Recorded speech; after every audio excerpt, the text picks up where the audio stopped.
Want to unlock your Apple Watch using your iPhone? It's super easy, and you can do it in just a few steps.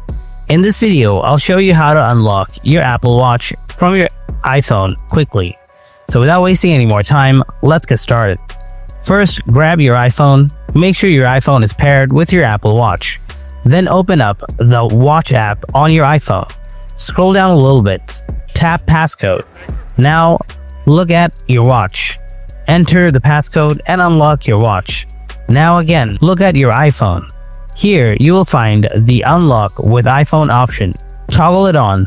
Now again, enter the passcode on your Apple Watch.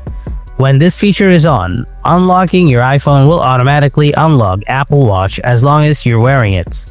And then make sure to turn on the wrist detector from below. And that's it. Now, both your iPhone and Apple Watch will be unlocked simultaneously. And this is how you can unlock your Apple Watch using your iPhone.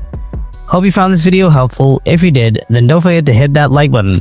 And if you have anything to ask, then please let me know in the comment section below. Thanks for watching, and I'll catch you in the next video. Goodbye for now.